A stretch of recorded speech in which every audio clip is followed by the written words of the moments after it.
My name is Courtney Dixon. I'm 32 years old and I work as an accountant in Birmingham, Alabama. For the last 2 years, I have been the one keeping my family afloat financially. I paid my brother's rent every single month after his startup crashed, and I continued covering expenses for my sister as well. They never really thanked me. It just became expected. Then came the call about the family trip to Gulf Shores. "You can go if you want, but I think it's best if you don't," my mother said about the upcoming trip. I just nodded and agreed. I didn't argue. I didn't ask why. I simply stopped transferring money every month for my brother's rent. But I still took care of my sister. A week later, they showed up at my door looking angry, and everything exploded from there. The shouting, the accusations, the moment someone accidentally revealed what my mother had really been saying behind my back. By the end of that day, I made a choice that changed everything. Some people will think I went too far. Others will say I should have done it sooner. If you've ever been treated like the family ATM while getting pushed aside, you're going to want to hear how this played out. 2 years earlier, my brother Dylan's startup had completely collapsed. He had poured every dollar he owned into an app that was supposed to connect local contractors with homeowners. After 18 months of non-stop work and zero revenue, the whole thing folded. Creditors started calling, and the lease on his 2-bedroom apartment in the suburbs was about to run out. He called me one evening, sounding defeated, and asked if I could help cover the rent just until he found something stable. I wired him the first payment of $2,100 the next morning. At first, it felt like a short-term solution. Dylan promised he would pay me back as soon as he landed a new job. I believed him, because he had always been the one with big ideas, and I wanted to see him succeed. Month after month, the payments continued. He never found steady work. Instead, he picked up occasional freelance gigs that barely covered groceries. Every time the first of the month approached, I transferred the money without being asked. It simply became part of my routine. During the same period, my sister Taylor was trying to finish her nursing degree after a car accident had forced her to drop out for a semester. Medical bills and missed classes left her behind on tuition, and she could not afford the small apartment she shared with 2 roommates near the college campus.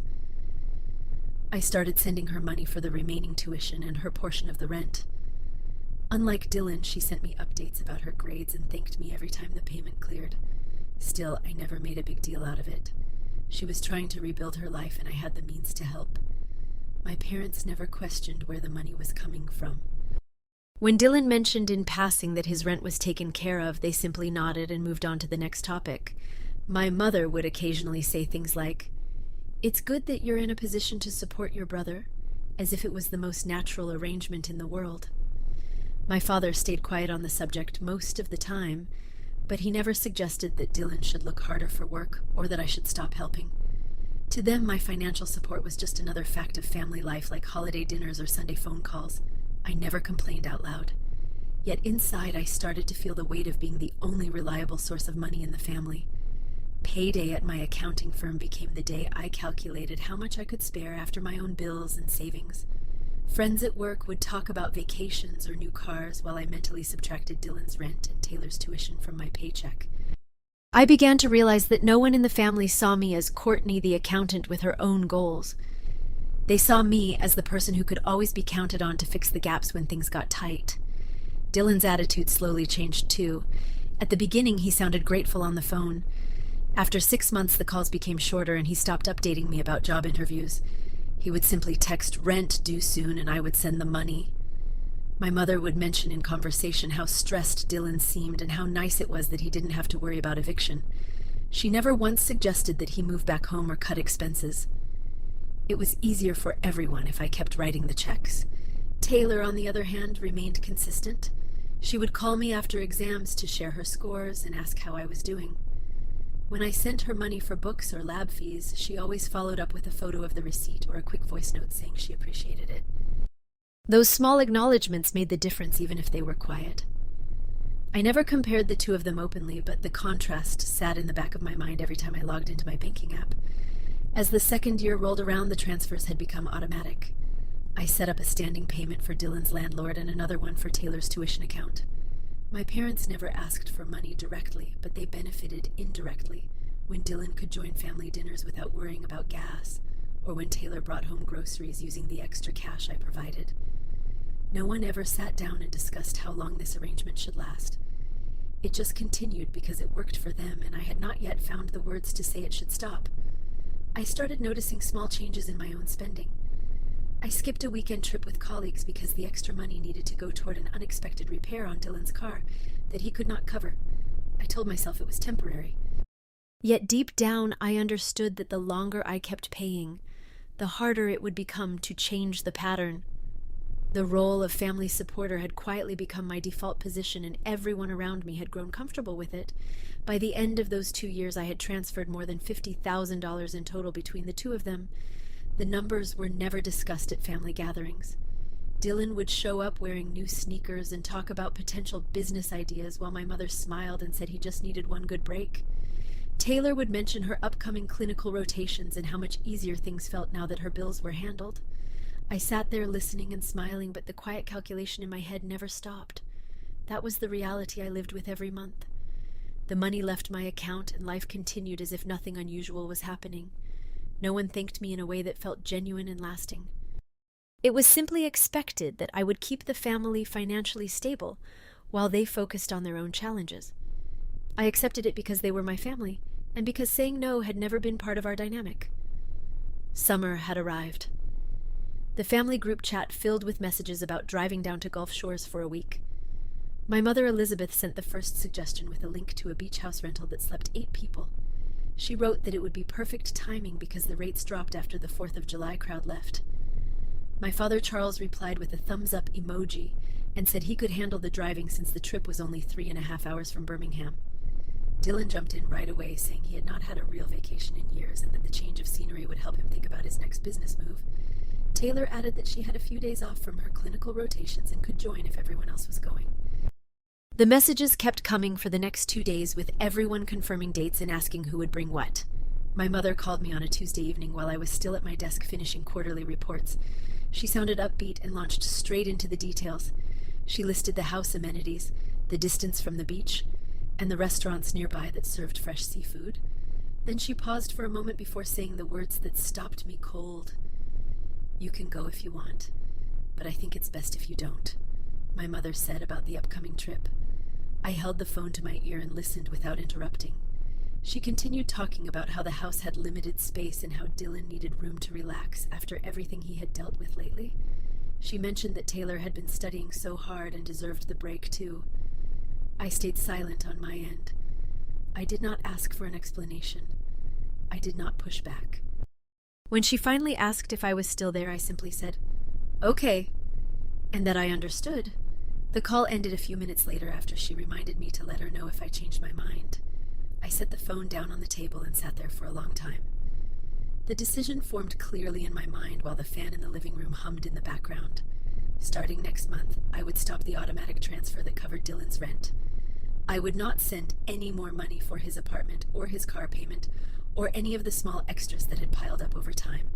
At the same time, I would keep sending the exact amount for Taylor's tuition and her share of the apartment near campus. She had shown consistent effort, and I saw no reason to stop supporting her progress. The difference between the two choices felt straightforward once I allowed myself to think it through. Later that night, the group chat continued with more plans. Dylan posted a picture of a fishing pier he wanted to visit and asked if anyone had brought a cooler last time they went to the coast. My mother replied that she would pack the snacks and drinks. My father added that he would check the tire pressure on the van before they left. Taylor asked about the Wi-Fi at the rental so she could still log in for her online modules. I read every message but typed nothing. No one noticed my silence in the thread. The rest of the week passed with more arrangements. My mother sent a shared spreadsheet for who would pay for gas and groceries. She assigned Dylan the task of picking up the key from the property manager on arrival day. She asked Taylor to bring extra towels because the house only provided a few. Every detail was discussed as if the trip was already set and everyone would be there together. I watched the conversation unfold and felt the weight of my private decision settle deeper. By the weekend, the rental was booked and paid for. My mother sent a final message thanking everyone for making it happen and saying how much she looked forward to having the whole family under one roof again. Dylan replied with a laughing emoji and wrote that he could already taste the crab legs. Taylor added a heart emoji and said she needed the ocean air after long shifts at the hospital. My father simply wrote that he would fill the van with gas the night before they left. The thread went quiet after that. I opened my banking app that same evening and reviewed the scheduled transfers. The one for Dylan's landlord was set to go out on the 1st of the following month. I selected the option to cancel it permanently. The screen asked me to confirm, and I tapped yes without hesitation. Then I checked the separate transfer for Taylor's tuition account and made sure it remained active. The amounts were different and the recipients were different, and that difference now felt right. The days leading up to the planned departure date continued normally on the surface. My mother called once more to confirm the exact departure time and asked if I had any last-minute items to add to the grocery list, even though she already knew my answer. I told her I did not, and the call ended quickly. Dylan texted me separately, asking if I could spot him a few dollars for new swim trunks because his old ones had a hole. I read the message and did not reply. Taylor sent a separate note thanking me again for the latest tuition payment and saying she had aced her latest exam. I replied to her with a short congratulations and left it at that. The contrast between the two conversations stayed with me, but I did not bring it up with anyone. The family kept moving forward with their excitement about the beach house and the planned activities. I kept my focus on the work in front of me and the quiet choice I had already made. The trip was only a few weeks away, and the calendar on my wall showed the date circled in my mother's handwriting from the last time she visited. None of them knew that by the time they loaded the van, I would have already stopped being the person who covered Dylan's rent every month. Right after that phone call, I opened the banking app on my laptop. The standing transfer for Dylan's rent was scheduled for the 1st of the next month. I selected the payment, reviewed the amount and the landlord's details, then chose the option to cancel it permanently. The confirmation screen appeared and I tapped yes without pausing. The transaction history updated immediately, showing the recurring payment had been removed. I closed the app and set the phone aside. For Taylor, the process was different. I opened the separate transfer set up for her tuition account and verified that the next payment remained active. The amount matched the current semester balance exactly. I left that one untouched because her situation had not changed. She continued working hard at the nursing program, and the support helped her stay on track without added pressure. The distinction between the two transfers felt clear and necessary once the decision was made. The following days passed quietly on my end. Dylan did not text about the rent, and I did not reach out. My mother, Elizabeth, called once to ask if I had remembered to forward a copy of an old insurance form for the family records. We spoke briefly about everyday matters, and she never mentioned the trip again during that conversation. My father, Charles, sent a short message asking whether I needed him to pick up anything from the hardware store since he was already heading there. I replied no thank you, and the exchange ended there. At work, I focused on closing out the monthly reconciliations. Colleagues mentioned upcoming summer plans, but I kept my answers short and professional. No one at the office knew about the changes I had made at home. The numbers on my own accounts looked slightly different now that one regular outflow had stopped. I adjusted the budget spreadsheet accordingly and moved the freed amount into a separate savings category. The adjustment was small, yet it felt significant because it marked the first time in 2 years I had altered the pattern. Dylan's landlord sent the usual reminder notice near the end of the month. I saw the email because I still received copies as a secondary contact from the earlier setup. I forwarded nothing and deleted the message. The following week, the landlord sent a second notice with a late fee warning. Dylan's name appeared in bold at the top. I read it once and moved on to other emails without taking any action. Taylor texted me mid-month with a photo of her latest clinical evaluation sheet. She had received strong feedback from her supervisor and mentioned that the latest materials for the next rotation had arrived on time thanks to the payment clearing. I replied with a brief message congratulating her and asked how the schedule looked for the coming weeks. She answered right away, and the conversation stayed light and focused on her progress. That exchange reminded me why I had chosen to keep her support in place while changing the other. My mother called again toward the end of the month to confirm details for a small family dinner before the trip. She listed the dishes she planned to prepare and asked if I had any dietary requests, even though she already knew my preferences. During the call, she mentioned in passing that Dylan seemed more relaxed lately and that the upcoming beach time would do him good. I listened without adding comments about finances. The conversation shifted to other topics and ended after a few minutes. The first of the month arrived without the usual transfer, leaving my account for Dylan. I checked the balance in the morning and noted the difference. No immediate messages came from him or from my parents. The day continued normally with work calls and routine tasks. In the evening, I reviewed the tuition payment for Taylor, which had processed on schedule. The confirmation email arrived as expected, and I archived it without further thought. By the middle of the month, the landlord sent a third notice to Dylan with stronger language about potential eviction proceedings if the balance remained unpaid. I saw the email because my contact information was still linked. This time, I did not open the attachment. I simply deleted the message and continued with my afternoon meeting prep.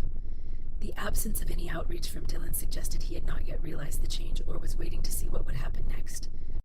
Taylor called one evening after her shift to share that she had been assigned to a new unit at the hospital and felt more confident with the procedures.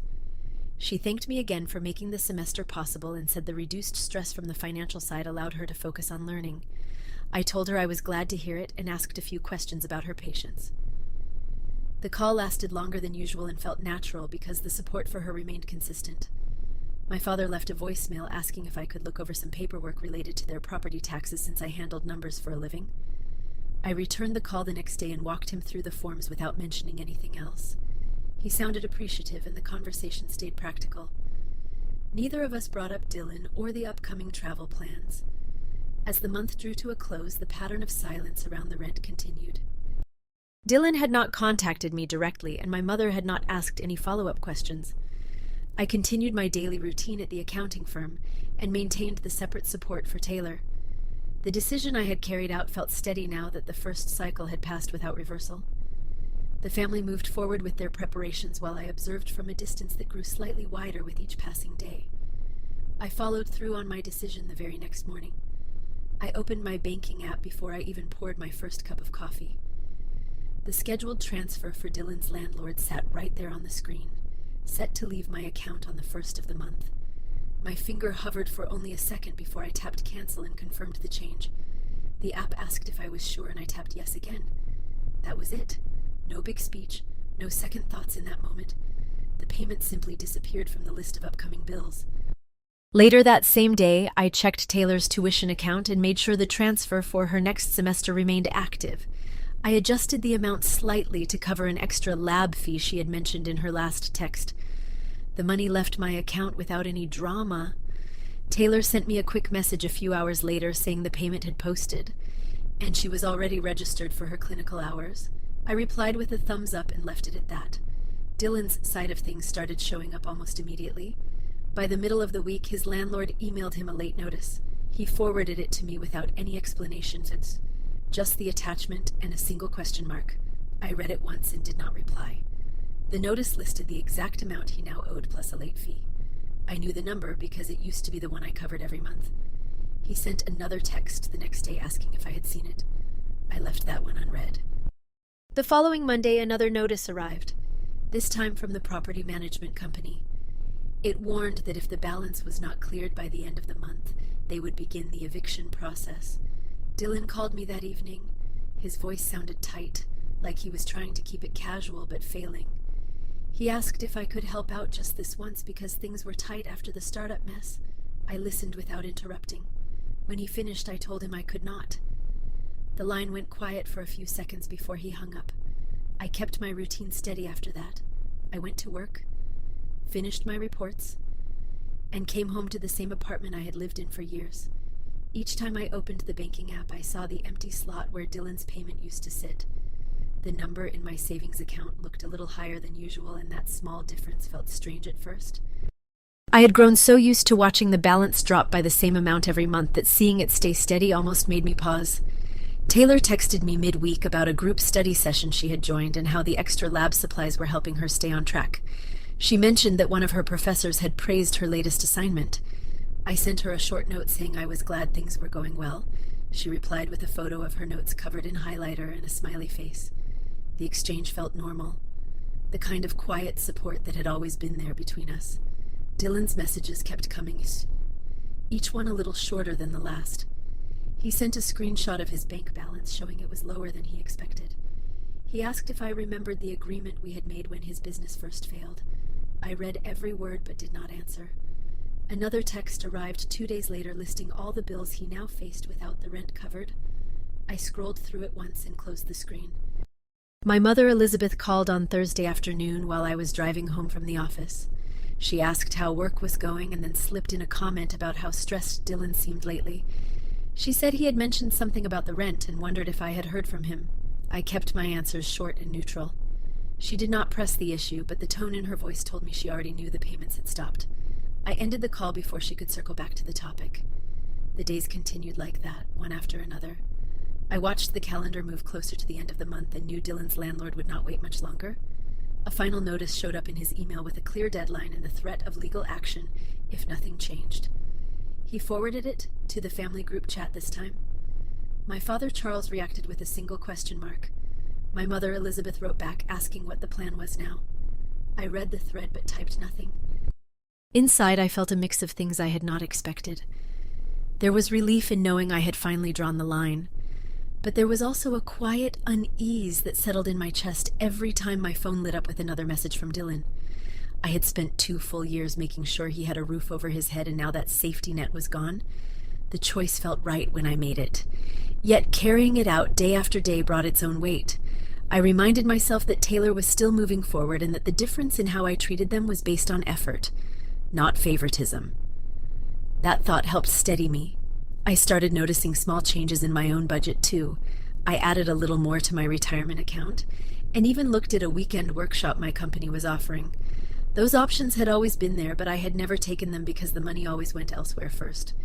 Now the extra room in my paycheck opened up possibilities I had not considered in a long time. Dylan sent one more text on the last Friday of the month. It was longer than the others and listed every expense he could not cover without help. He ended it by saying he did not understand why things had changed so suddenly. I read it twice and still did not reply. The silence on my end felt louder than any conversation we had ever had. By the time the weekend arrived, the eviction process had officially started. The landlord posted a formal notice on Dylan's door and emailed copies to him and the emergency contact listed on the lease. That contact was me. I saw the email come through on Sunday morning and deleted it without opening the attachment. The decision I had made after my mother's call now lived in the real world, and there was no going back. The call started early the following week. My phone rang while I was still in the parking lot after work. Dylan's name appeared on the screen.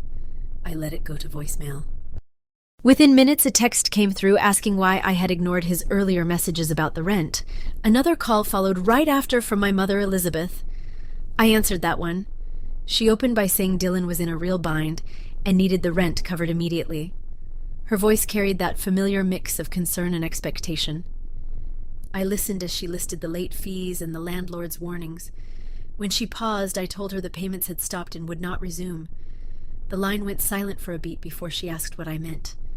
I repeated that I was no longer sending money for Dylan's rent. She raised her voice and demanded to know why I would do this to my own brother. I stayed calm and said the arrangement had gone on long enough. She hung up without another word. The group chat lit up that same evening. Messages poured in one after another. Dylan posted screenshots of the eviction notice and asked the family what he was supposed to do now. My father Charles replied with a short question about whether I had seen the notices. My mother Elizabeth wrote that this was not like me and that I needed to fix it before things got worse. Taylor stayed quiet in the thread.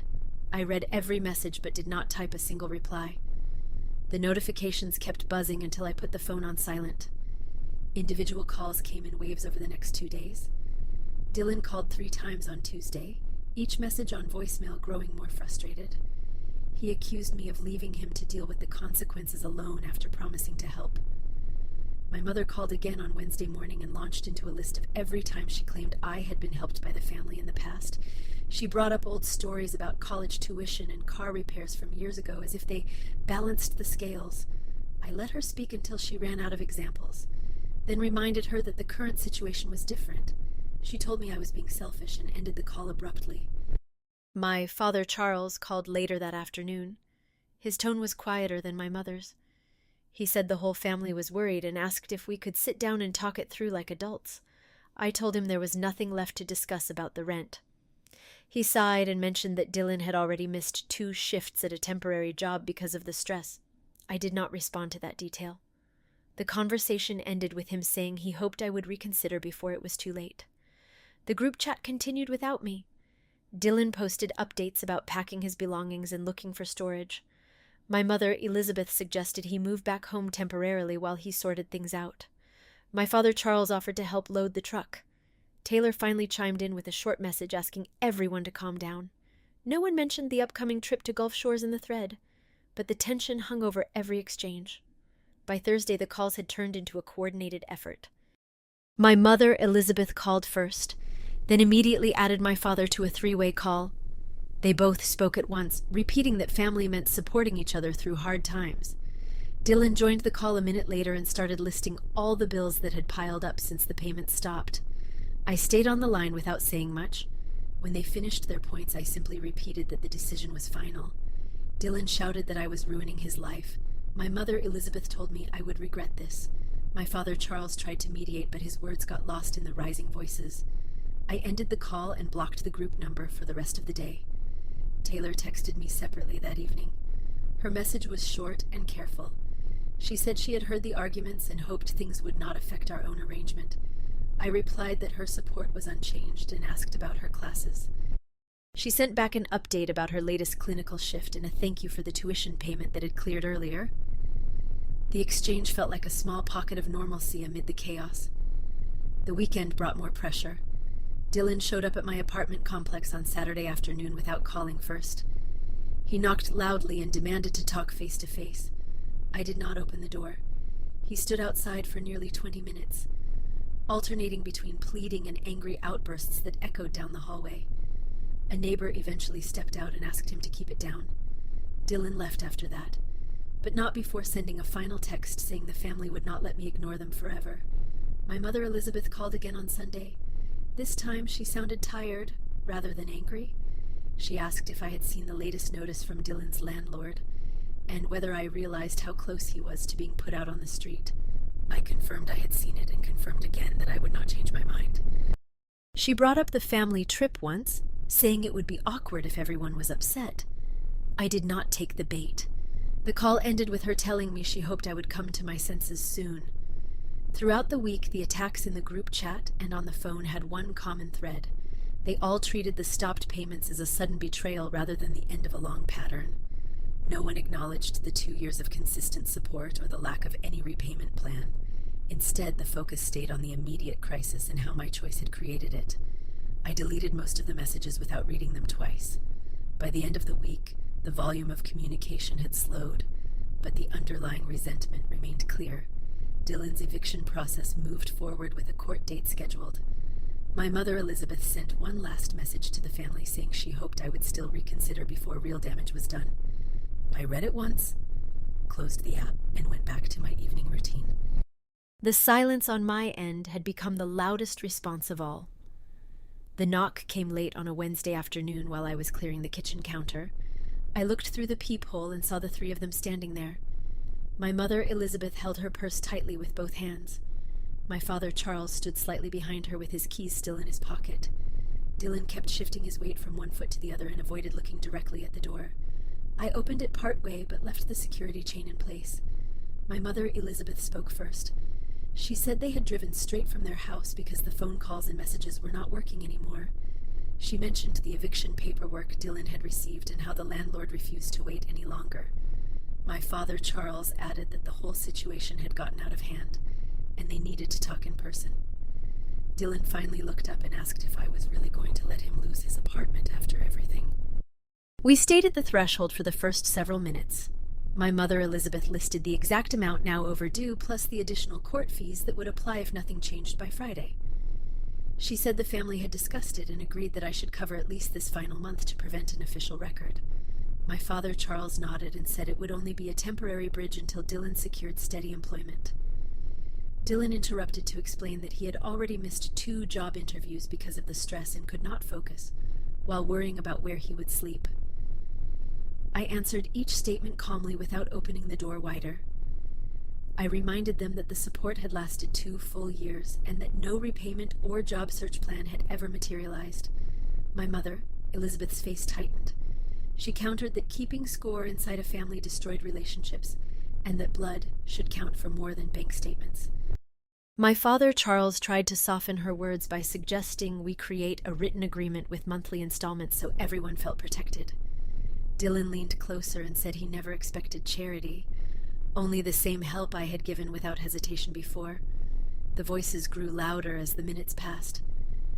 A neighbor 2 doors down stepped into the hallway to take out the trash and paused when she heard the raised tones. She glanced our way, but continued to the dumpster without commenting. My mother, Elizabeth, noticed and lowered her volume slightly but kept pressing. She brought up how the family had supported me through my own early career struggles and expected the same loyalty in return. My father, Charles, mentioned the upcoming family gathering and how awkward it would feel if this tension lingered. Dylan added that 1 week away from the city might help him clear his head and line up new opportunities. I finally removed the chain and let them inside so the conversation would not disturb the entire floor. We stood in the living room, rather than sitting down.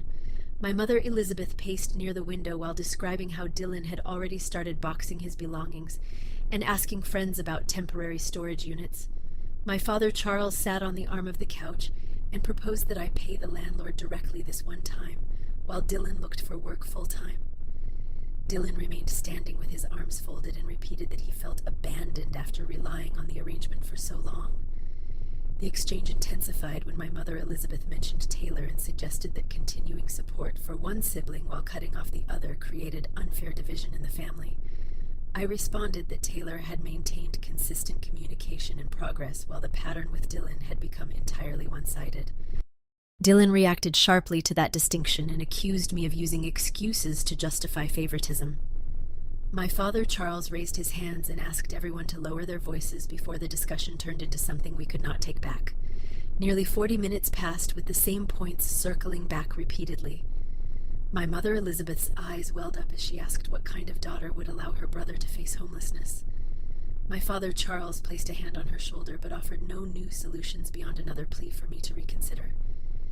Dylan eventually sat down on the edge of the chair and stared at the carpet while listing every bill that had accumulated since the transfer stopped. I remained near the kitchen entrance and answered only when directly asked, repeating that the decision was final and not open for negotiation. The neighbor from earlier knocked lightly on the door during a brief lull and asked if everything was okay. I stepped into the hallway, assured her it was a private family discussion, and thanked her for checking. When I returned inside, the atmosphere had shifted slightly. My mother, Elizabeth, seemed drained rather than angry. She said the family had always stuck together through difficulties, and she could not understand why this time felt different. My father, Charles, suggested we all take a night to think before making any permanent choices. Dylan stood up and headed toward the door without waiting for agreement. My mother, Elizabeth, made one last attempt before leaving. She reminded me that the family trip was only weeks away, and that unresolved anger would ruin the time together. My father, Charles, added that distance from daily routines sometimes helped people see things more clearly. Dylan waited in the hallway and said nothing more. I told them the financial boundary would remain in place regardless of the trip or any future conversations. They left shortly after that. My mother, Elizabeth, gave me a long look as she stepped past the threshold. My father, Charles, paused to say he hoped I would call once I had time to reflect. Dylan walked ahead without glancing back. The door clicked shut and the apartment returned to quiet. I locked both locks and stood there for a moment listening to their footsteps fade down the corridor. Later that evening, the group chat stayed unusually silent. No new screenshots of notices appeared. No fresh accusations filled the thread. The confrontation at my door had brought everything into the open, yet it had not produced the outcome they expected. I knew the pressure would return soon enough, but for those few hours the immediate storm had passed. The video call came at the worst possible moment. My phone lit up with Haley's name while I was still standing near the door after they left. I answered without thinking because she rarely called out of the blue. Her face appeared on the screen, smiling at first until she noticed my expression. She asked what was going on because she had just spoken with Aunt Betty and heard raised voices in the background. Before I could respond, she turned her head and said something off camera. The audio shifted and suddenly Aunt Betty's voice came through clearly on speaker. Aunt Betty greeted me warmly at first and asked how I was holding up with everything happening in the family. Haley kept the camera steady, but did not realize the microphone was picking up both sides of their conversation. Aunt Betty continued without waiting for my answer. She mentioned that Elizabeth had called her earlier that day, complaining about the rent situation and how I had refused to help Dylan even after the in-person visit. Haley frowned and asked her mother what exactly Elizabeth had said. The words that followed hit like a slap. Aunt Betty repeated Elizabeth's version almost word for word. She said I claimed to be too busy with work to join the Gulf Shores trip and that I had backed out at the last minute without explanation. Aunt Betty added that Elizabeth sounded relieved because the house rental had limited space anyway, and it would be easier with one less person. Haley's eyes widened on the screen. She interrupted her mother and asked if that was really what Elizabeth told her. Aunt Betty confirmed it and laughed lightly as if it were a minor family detail. I stayed silent on my end and let the call continue. Haley turned the phone slightly so both faces were visible and asked me directly whether I had ever told anyone I was too busy for the trip. I answered no and explained that Elizabeth had been the one who suggested it was best if I did not go. The color drained from Aunt Betty's face as she realized the speaker was on. She tried to backtrack by saying she must have misunderstood the conversation. Haley shook her head and told her mother to stop. The room on their side went quiet for several seconds. My mother Elizabeth's voice suddenly cut in from another line because she had been added to the call without my knowledge. She demanded to know why Haley was involving Aunt Betty in private family matters. Haley held the phone steady and repeated what her mother had just said about the trip excuse. Elizabeth's tone changed instantly. She accused Haley of twisting her words and insisted she had only meant that the timing was difficult for me at work. My father Charles could be heard in the background asking what was happening. Dylan joined the call moments later and started shouting that this was exactly why no one trusted me anymore. The conversation fractured into overlapping voices. Aunt Betty tried to apologize and said she never intended to cause more problems. Haley raised her voice above the others and pointed out that Elizabeth had clearly lied about my reason for not joining the trip. She asked why the family would spread that story instead of being honest. Elizabeth shot back that Haley was too young to understand how complicated adult family dynamics could get. Dylan interrupted again to say the real issue was my refusal to pay the rent and that everything else was a distraction. I finally spoke up and addressed the entire call. I told them the financial support had ended because it had become unsustainable and one-sided. I reminded Elizabeth that she had been the one to draw the line first by suggesting I stay home from the trip. Aunt Betty muttered something about not wanting to get caught in the middle. Haley looked directly into the camera and said she was sorry for the accidental reveal, but that the truth needed to come out. My father Charles tried once more to calm everyone by proposing we disconnect and talk again when heads were cooler. No one listened. The accusations flew faster after that. Elizabeth claimed I had always been difficult and that stopping the rent proved I never cared about the family.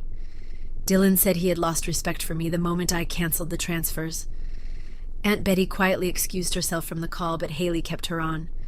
Taylor sent a private text during the chaos asking if I was okay, but I could not reply while the video continued.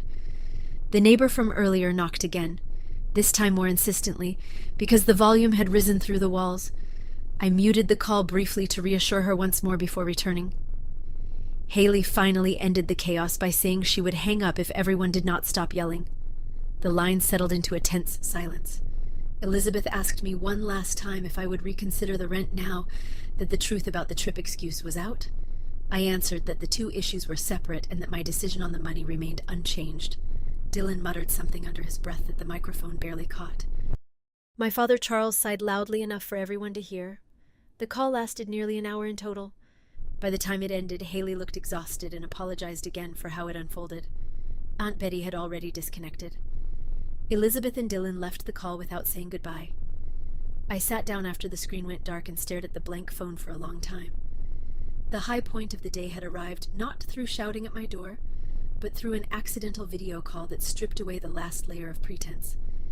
Everything the family had said behind my back now sat in the open air between us.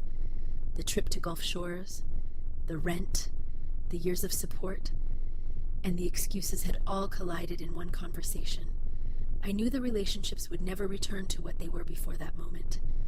I ended every form of contact that same night. After the video call disconnected, I blocked all their numbers and left the family group chat permanently. I changed my email filters to send anything from their addresses straight to spam. The next morning, I called my building manager and requested that no visitors be allowed up without my prior approval. The quiet that followed felt heavier than any shouting I had heard in the previous weeks. Dylan's eviction moved forward exactly as scheduled. Within 10 days, the court granted the landlord possession of the apartment. He had to move his belongings into a storage unit he could barely afford. Friends helped him load the truck, but he could not stay with any of them for more than a few nights. He eventually found a room in a shared house on the outskirts of Birmingham, where the rent was lower, but the conditions were rough. To cover it, he took a full-time position at a warehouse loading docks, working 12-hour shifts. The pay barely covered his new expenses, and the credit card debt he had accumulated during the startup days began to grow. Collection calls started reaching him regularly, and his credit score dropped into the low 500s. My mother, Elizabeth, and my father, Charles, tried to reach me for several weeks after the video call. They left voicemails that grew shorter and more bitter each time. Elizabeth accused me of destroying the family over money, while Charles asked me to at least speak with them one last time. I never responded, and eventually their attempts stopped completely. They kept the house in the same neighborhood, but the atmosphere there changed. Without my financial contributions covering Dylan's expenses, they had to cut back on their own spending. Elizabeth stopped her weekly hair appointments, and Charles delayed repairs on the car. They told neighbors that I had moved away for work and rarely mentioned me again. Taylor was the only one I continued communicating with. She finished her nursing program on schedule and found a position at a hospital in Mobile.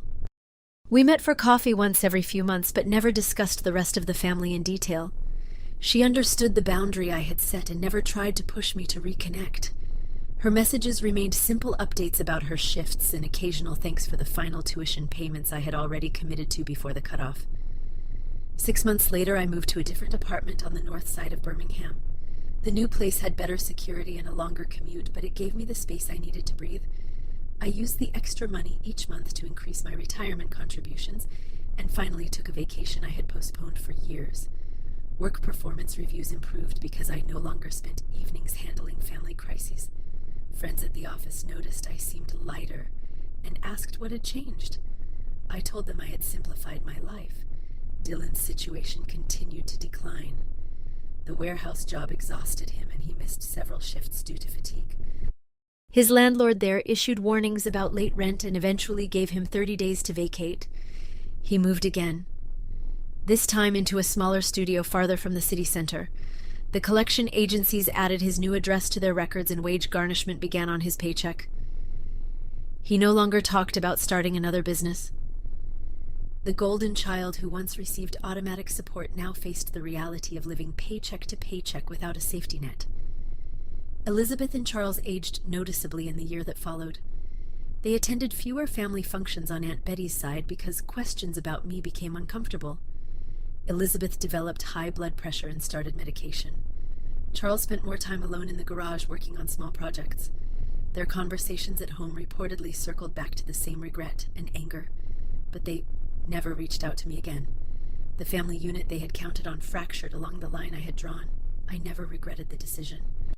The relief that came from no longer being the default solution for every financial shortfall outweighed the initial guilt. I learned that setting a firm boundary with people who treat support as an entitlement is not cruel. It is necessary.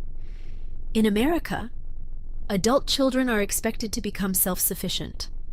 When parents and siblings refuse to accept that reality, the consequences fall on everyone involved.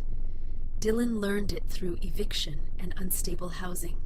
Elizabeth and Charles learned it through permanent distance from their oldest daughter. The trip to Gulf Shores happened without me. Haley later mentioned in a brief text that the week had been tense, and the conversation stayed surface level. No one brought up my name directly, but the empty chair at meals was noticeable. Taylor said the beach house felt smaller than expected, and the group returned home earlier than planned. I built a new routine that no longer included daily calculations of who needed what. Paydays became opportunities to save and plan rather than obligations to fix someone else's choices. The quiet evenings in my new apartment brought a peace I had not known in years. Some people will say I went too far by cutting ties completely. Others will understand that staying connected only enabled the same pattern to continue. For me, the choice was clear the moment the truth came out on that video call. Family is important, but it should never come at the cost of your own stability and self-respect. I chose to protect mine.